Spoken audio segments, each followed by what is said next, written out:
আইএমএফ-এর চাপে নয়, tax GDP অনুপাত বাড়াতে ভ্যাট বৃদ্ধি। প্রধান উপদেষ্টার প্রেস উইং থেকে এই সংবাদটি আসে, ছাপানো হয়েছে দ্য ডেইলি স্টারের বাংলা ভার্সনে। এখানে বলেছে যে আইএমএফ-এর চাপে নয়, ট্যাক্স জিডিপি-র অনুপাত বাড়াতে সরকার কিছু পণ্যের উপর ভ্যাট বাড়িয়েছে বলে প্রধান উপদেষ্টার প্রেস সচিব শফিকুল আলম জানিয়েছেন। আগে যে 15% ভ্যাট ছিল, এর থেকে ভ্যাট বাড়িয়েছে। কতটুকু বাড়াইছে এখনো এখানে বলে নাই। আর বলছে যে দেশের মানুষের ভালোর জন্য এবং প্রবৃদ্ধি বাড়ানোর জন্য ট্যাক্স জিডিপি অনুপাত বাড়াতে হবে। এই পরিপ্রেক্ষিতে কিছু পণ্যের উপর ভ্যাট বাড়ানো হয়েছে। তিনি আরো বলেন যে সত্যিকার অর্থে আমরা চাচ্ছি যে ট্যাক্স এমন একটি জায়গায় যাক যেন আমাদের অর্থনৈতিক প্রবৃদ্ধি হয়। ট্যাক্স জিডিপি অনুপাত কমে যাওয়া মানে যে ঋণ করা হচ্ছে তা পরিশোধ করা সম্ভব নাও হতে পারে। আমরা বলছি না যে ট্যাক্স বাড়ালে মানুষের উপর প্রভাব পড়বে না। আচ্ছা, তো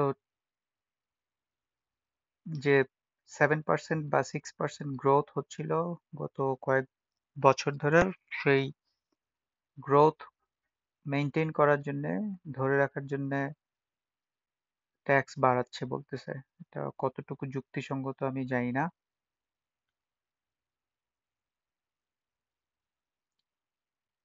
মেইন আচ্ছা, আরেকটা বিষয় হচ্ছে, ওকে, ট্যাক্স জিডিপি রেশিও বলছে যে ট্যাক্স জিডিপি অনুপাত 5 মাসে আমাদের রাজস্ব ঘাটতি 42,000 কোটি টাকা। তো যে রাজস্ব ওঠানোর কথা ছিল ট্যাক্স থেকে, সেটার থেকে 42,000 কোটি টাকা কম উঠছে।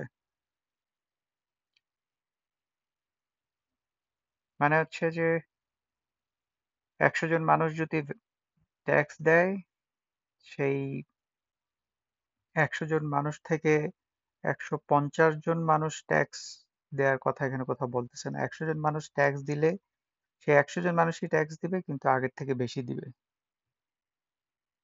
এই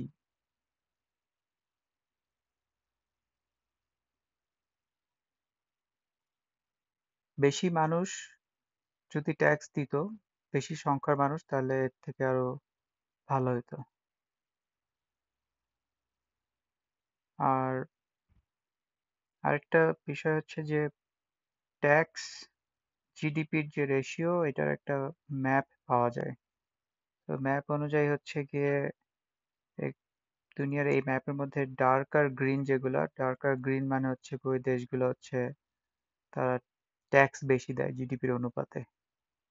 তো এর মধ্যে কানাডাতে, কানাডার মানুষ এখানে গাঢ় সবুজ, যেটা এটা কানাডার মানুষজন ট্যাক্স বেশি দেয় জিডিপির অনুপাতে। তারপরে আমেরিকাও বেশি দেয়।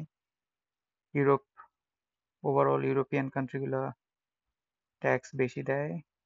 বাংলাদেশ হচ্ছে, বাংলাদেশ দেখাচ্ছে হচ্ছে ইয়েলো, হলুদ। তার মানে হচ্ছে গিয়ে বাংলাদেশের পাশে ভারত হচ্ছে সবুজ। তার মানে হচ্ছে ভারতের মানুষ বাংলাদেশ থেকেও বেশি ট্যাক্স দেয় জিডিপির অনুপাতে। ইভেন পাকিস্তান আমাদের থেকে বেশি ট্যাক্স দেয়। তার মানে এটা বোঝা যাচ্ছে যে বাংলাদেশের মানুষ ট্যাক্স কম দেয়। ঠিক আছে, তার মানে হচ্ছে ট্যাক্স বাড়াইতে হবে, এটাতে কোনো সমস্যা না। এই সাথে যদি ট্যাক্স দেয়া মানুষের সংখ্যাও যদি বাড়ানো যায়, তাহলে হচ্ছে গিয়ে সবচেয়ে ভালো।